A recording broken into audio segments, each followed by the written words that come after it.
Give your husband the perfect gift this Christmas. You. It's tempting to give him the latest high-tech gadget, but truthfully for couples, the best gifts really don't require a lot of money. Therapist Julie Hanks joins us. You say all he really wants for Christmas is you. Yeah.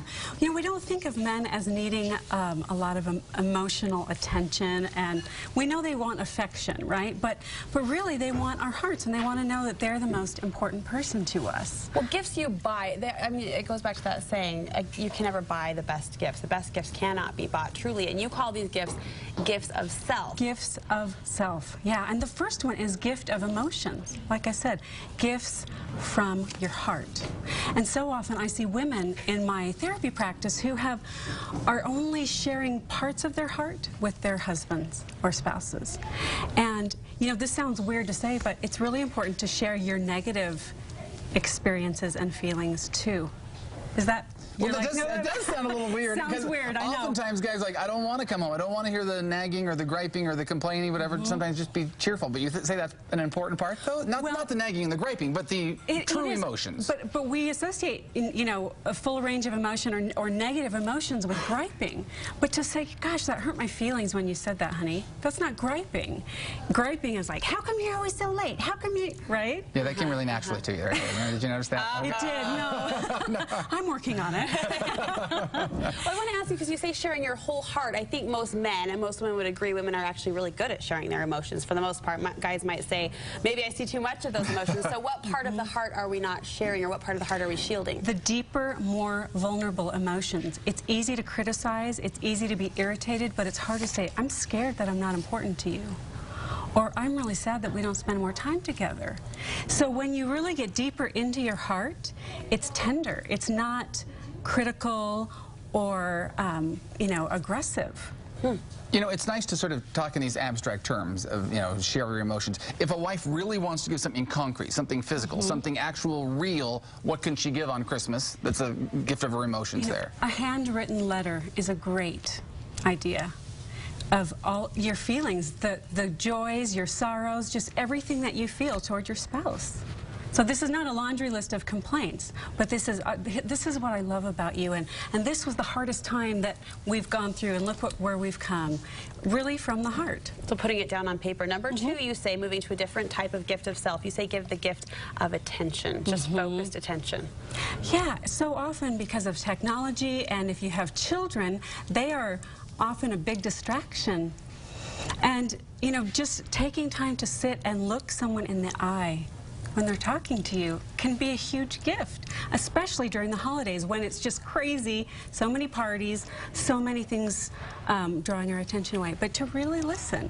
And men, like you mentioned before, Brooke, they're not always good at expressing the underlying emotion.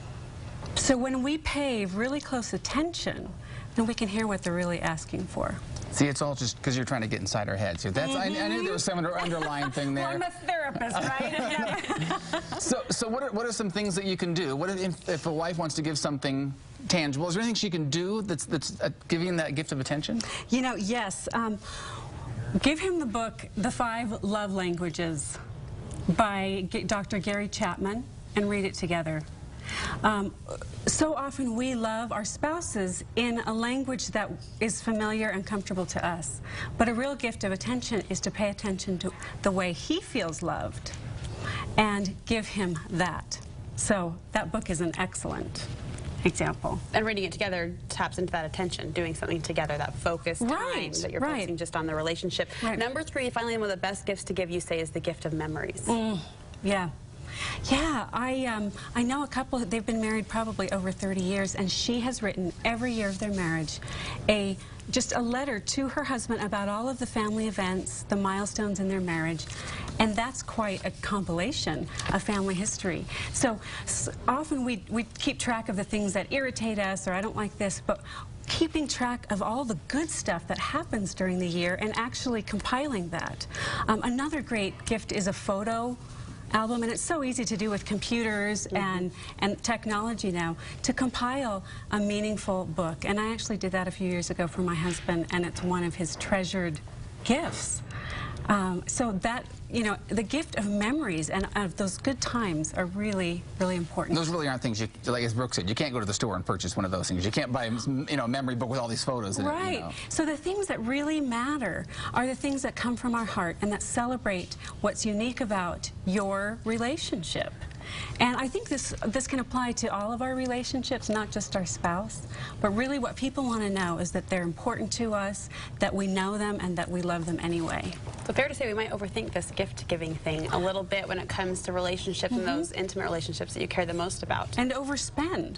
Really, if my husband wrote me a handwritten letter, I would die, you know, I mean, but I'd also like an iPad.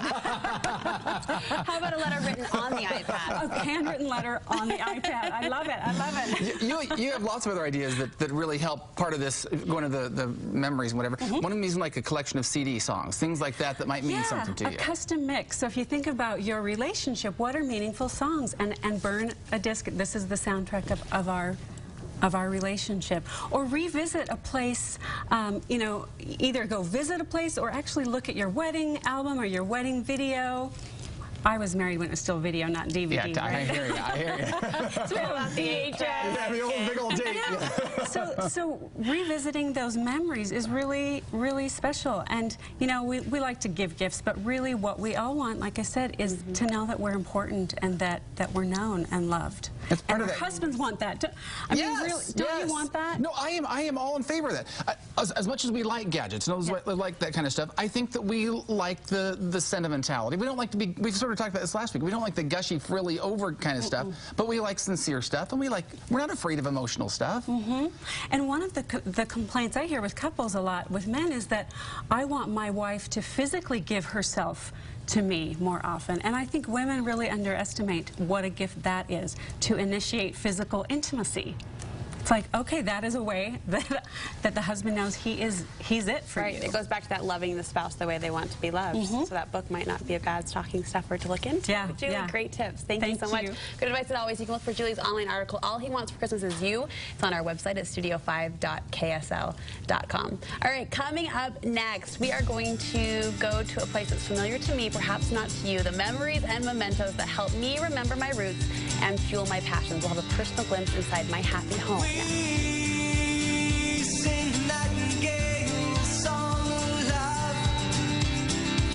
No matter what